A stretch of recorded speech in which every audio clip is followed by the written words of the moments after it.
Hello, my beautiful friends, and welcome to Art and Cocktails. I am your host, Kat, artist, founder of Creative Magazine, and today I really want to talk about doing a nice audit for your creative business, whether you're an artist, creative entrepreneur, or both like me. There are times in our life where we may have bit off more than we can chew, and instead of enjoying what we're doing, whether you're balancing a day job or running your own business, we find ourselves scrambling, feeling really overloaded, and just feeling like we're chasing our own tail with not much to show for the hard work we're putting in. So, in this episode, I want to give you some practical tools, and this is something that I do almost every quarter, if not every week lately, but at least once a year for sure. And that is looking at what's working, letting go of what's not working, and I'll be giving you some powerful tools to use in order to assess like what to actually let go of and what to keep when it comes to your creative business. So I cannot wait to get started. Before we jump in, I want to thank our sponsor, Creative Magazine, for making the show possible. Every single, I shouldn't say that. Every few months, we have some opportunities for artists to get published. So we currently have an open call for our print issue, number 53, juried by the incredible Emily McElreath, who is an art advisor, curator, writer, and the host of the incredibly popular Art Career podcast. So you can go to createmagazine.co/call-4-art or check the show notes to submit your work. We look forward to reviewing your amazing submissions, and we appreciate your support in keeping the magazine and the platform going. And let's go ahead and get started. I cannot wait. Okay, so the first thing I want to talk about is basically what we're going to audit. And it's so funny because when I first started my business, I was so afraid to add anything extra. Like I was like, I want to be an artist, so I need to protect my time for painting. And part of the reason for that is that I had a day job. I was working at Capital One. That was my last day job. I was working at the call center and I had 3 precious days a week. I chose to do the double kind of shift where I would come in and I would work for 10 hours straight and then I would have an extra day off. Eventually I was able to go part-time and eventually I left my day job completely. During that time, I was very precious about my energy. So I would very much want to network. I would go to workshops, exhibition openings, and stuff like that. But I spent most of my free time making art. And that was really, really important to me. But as I started to run my own business, it became very clear to me what matters. And because I had so much more time than what I did when I had my day job, I found myself adding more and more activities. But I'm sure you know that adding more doesn't always mean that it is a productive use of our time, and that everything we try in our business or even in our life is meant to stick, right? So it's really easy to get swept up in the doing. More workshops, more courses, more programs, more events, more networking, more exhibitions, more. And running a business in general can often feel like juggling 15 different roles. We're marketing, we are customer service representatives, we are artists, content creators, admin, finance managers, and so much more. So even when the money starts to come in, and especially in those early parts of your business when something clicks, it's really easy to just keep adding, but it doesn't always mean that it's going to feel good or be worth it. So when that happens and you start to feel sort of resentful or overwhelmed, or you feel like you're constantly working, but it's just not giving you the rewards that you hope for, then it's time for an audit. And an audit is not necessarily always about spreadsheets or cutting costs. It's about clarity, because there might be some parts of your business that are very profitable and very enjoyable and you're going to keep them. But there might be some parts of your business that are bringing you money, but they're not necessarily bringing you joy. And I think that's just as important to look at, rather than only focusing on financials, but also the barometer of joy and satisfaction and personal fulfillment and your deeper purpose, right? So the purpose of this episode is to invite all of us to use our time and energy wisely so that we can thrive and grow and not just survive and get on this hamster wheel. Because to be honest with you, there were multiple times in my creative business where I realized, like, if I keep going like this, I might as well go back to a day job because I was so overwhelmed. I had so much to do. And the past weekend, I actually took some time off with my dear friend Shelby, who also happens to be the designer for Creative Magazine and much of our branding, actually. Well, Shelby is someone who I've hired for years, and I had a huge setback in 2023. And last year, I spent pretty much all year recovering.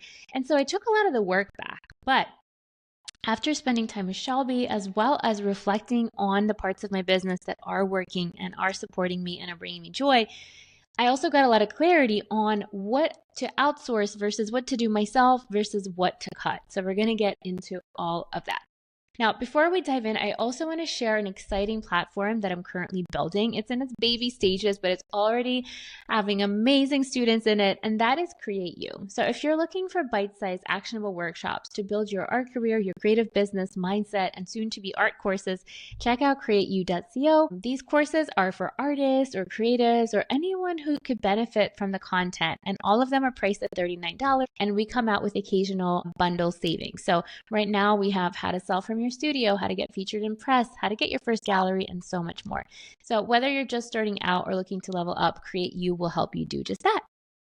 All right, let's talk about the framework of an audit. And what I mean by audit is, like I said, if there are parts of your creative business or your daily activities that are draining you, whether energetically, financially, or emotionally, it might be time to get really, really honest and take a look. And the first part might be a little triggering, so let's take a deep breath. It's really beneficial, and I promise you it might not be what you want to hear, but it's super important, and that is know your numbers. If you are feeling overwhelmed by numbers, I recommend starting with your income. Now, I know because looking at expenses can be really, really triggering for us, especially if you're a business owner. It's like, oh my gosh, all this stuff is adding up. And it is, and it's important to look at the expenses. But if you're just starting and you feel really uncomfortable by looking at your numbers, I recommend that you just start to notice where your sources of incomes are coming from. So for many of us artists, it will be art sales, prints. Maybe you teach workshops or you have an online course. Maybe you offer commissions. Maybe you do speeches or guest appearances, whatever that is for you, whether it's brand deals or your own online shop. It's really great to take a look and pull out your bank statements, pull out your accounting software if you have it. If you don't, I highly recommend you start with just even a simple spreadsheet in Google Sheets. We personally use QuickBooks right now. I have an amazing accounting team. Shout out to Patent Accounting. So we use QuickBooks, but I still, even though I have an amazing accounting team that I spend a big chunk of change on each month and it's totally worth it, I actually have really gotten in the habit the past 3 years of going through my own credit card statements and my own income reports and things like that. So I recommend looking at that. And the reason is because sometimes we have parts in our creative business that are really fancy looking. They look glamorous. They are bringing in a lot of cash, but we might be spending a lot of time, energy, and even resources on these parts. So it could be something like you host a retreat every year, but you're spending so much that by the end of it all, you only walk away with like $1,000 and you spent $20,000 and maybe you made $30,000, but then by the time you traveled, bought the supplies and booked the venue, all that money was gone. And I'm not saying you should stop doing that if it brings you joy, but if it's draining you and it's not really profitable, I recommend just being honest with yourself and taking a look. Now, there are amazing ways to audit your numbers by downloading your bank statements, having a gentle money date with yourself, maybe having some chamomile tea, or if you need to, a glass of wine, no judgment, sitting down with your partner if that feels comfortable, and just taking a look at what's happening. This alone has been absolutely life-changing for me because I noticed, for example, maybe there was an app I wasn't using and I'm paying $10 a month for, or maybe I have an expensive membership, but I haven't logged into it in 3 months. And to me, that's not a good waste of my money. I want to invest in things that I'm showing up for and using. And there's a wonderful book that I read many years ago called Profit First by Mike Michalowicz. And you can find it on Amazon. You can listen to it on Audible. And Mike had a breakdown in his business where he almost went bankrupt and he had to start over. And so when he started over, he learned to focus on profit first. And that's going to be really amazing. The next step, once you get your numbers clear and you realize, maybe even taking a look and seeing like, where is the majority of my income coming from? We all have what's called the 80-20 rule. So the 80-20 rule says that 80% of results come from 20% of effort. And for me right now in my life, right now it's my magazine, it's my artwork, and it's my private clients.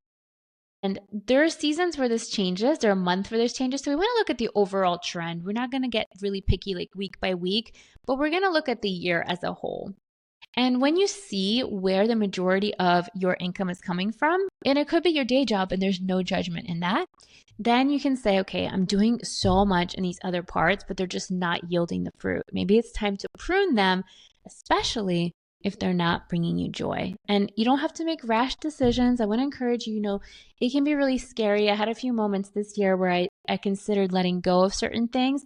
But the beauty is, if you are self-employed or you have your own side project or side hustle, you can simply pause. You don't have to completely burn the bridge. You don't have to completely say, I'm never doing this again. Many times that's not the right move.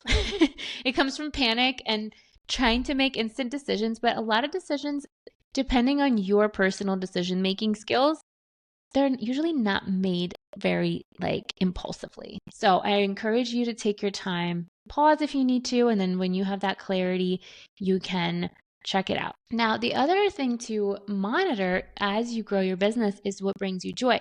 So there was a season in my life, probably for 5 years, where I did not want to do commissions, and I just didn't want to do it. And I was fine because I was privileged enough that when I made art, a lot of times it's sold and I didn't have to work for specific clients. But when I moved to this house, I felt a little bit differently, and I had also a gap in my schedule because I chose to pause on certain other projects, and I actually opened up my commissions and they naturally came to me. So over the past 2 months, I actually ended up having commission and they brought me joy. The subject was aligned. The type of work that people wanted was perfect for what I enjoyed doing. So it wasn't much extra effort and a little bit extra pay because of the nature of commission. So always make sure to charge more, at least 20% more. And so I kind of changed, and that at that moment in time brought me joy, but I'm going to close my commissions again because I want to enjoy my summer and I have a lot of shows coming up that I need to make work for. So every season will feel differently, and sometimes you'll want to do prints and sometimes you won't want to do prints. Sometimes you'll want to offer coaching or mentorship or teach other people your art process, and sometimes you'll just want to make art and sell originals, right? So aside from the financial results that you're getting in your business, also auditing how you feel. And if something's truly draining you, maybe pausing it or minimizing it, right? See, what can you outsource? Where can you, let go of something or just take a break from it? And there's also a wonderful book called Chillpreneur by Denise Duffield Thomas. And she has a bunch of other books that are awesome as well. So feel free to check that out. And that's where I want to say. And the third part of an audit, we have the financial, the emotion, joy audit. The third part would be auditing your time. So what takes you the most time? And I told you guys, and I try to be as vulnerable and honest as I can. So 2023 had a huge setback in my business. Partially, it was the wrong move of investing, but then also the art market kind of took a dump in 2023, which I serve a lot of artists and creatives, and it affected my business temporarily. I was able to pivot and survive. But what I will say during that time is I took a lot of the work back, and I had to track how much time it took me to do the tasks that normally my assistant or a designer or an editor, like say podcast editor, would do. And there were certain tasks that I could easily and effortlessly whip out in a matter of minutes. And there were certain things like the magazine layout that I just am not as skilled or proficient in as Shelby is. And so after about 2 years of outsourcing, doing it myself and taking that load back, I ended up giving it back because I realized even though it is a big investment, I love supporting people, I love hiring people. I couldn't do it on my own anymore. If I were to grow and if I were to also grow my art career, I couldn't do it all myself. And so looking at the return on investment, the amount of time, energy, and frustration those specific tasks gave me, I realized, okay, this is a big investment, but I love supporting my community. I love hiring other creatives. I love helping them grow their business. And this frees me up time and energy to work on my business rather than being in my business. Now, I know not all of you are entrepreneurs listening, but let's say packing and shipping your prints takes you a really long time. I would consider exploring the areas in your life that really drain you or you're just not good at, that you could potentially hire someone even just for a few hours a week. When you're hiring someone, you don't have to hire them on payroll right away. You can hire them for about 2 hours a week and then see how it goes from there. We're going to take a quick ad break to thank our sponsor, Create Magazine, which is currently accepting submissions for the fall 2025 print and digital issue, curated by Emily McElreath, a respected art advisor and host of the Art Career Podcast. You can go to createmagazine.co/call-for-art to learn more. Thank you so much to our sponsor. Okay, the next part is to reset your focus. So after you're done with the audit and take your time, I honestly encourage you guys to really think about this gently, because just the same way you don't just walk in one day and break up with your partner, it usually takes time and reflection and trying to make things work, right? As efficiently, profitably, not in relationships, but you know what I'm saying, in business, right? As gently, because at one point, the projects that you started or the tasks that you began doing, you loved doing it or you thought they were really important. And it's okay if the season changed. Don't rush into anything. Really, really take your time. So the biggest areas of focus in my business, and feel free to choose your own. We all have different values, which is also individual and important to consider your own. For me, it's profitability. And the reason is not because I'm money hungry all the time, but because I cannot afford to waste my energy on projects that don't bring me either joy or profit. For me, those areas are going to be my painting and serving my community through whatever medium is most appropriate during that season. I also focus on tasks that give me energy. I absolutely love chatting with you guys on this podcast. And to me, it's really important that I continue showing up, even though the podcast is actually not something that I consider a revenue generating activity. It is a way for me to stay in touch with the community. Same with my newsletter. My newsletter takes me a few hours each week to write and send out, but it's a way for me to communicate and tell people what's going on, how they can work with me, and free content like the podcast, right? So it's more about relationship building. So those things give me energy and they make me feel really connected to you, to my community. The other thing is to think about your long-term vision. So a lot of times, I know in my life, I can be really short-sighted. It's definitely a flaw that I'm working on. And it can be really easy to panic, like, oh my gosh, I have a big bill due next month. Or, oh, I have to make work for the show. I better do a good job. But you know, you're going to have many shows and you're going to have many bills. So yes, of course, do what you need to do, especially if you're a caretaker or mom. Of course, we need to make sure the lights are on, the kids are fed and clothed, and we do a good job with the upcoming opportunities. However, it takes a lot of pressure off when we think about our legacy and what we're actually building. So I don't know about you, but I, of course, want to build a very successful, juicy, abundant business and art career.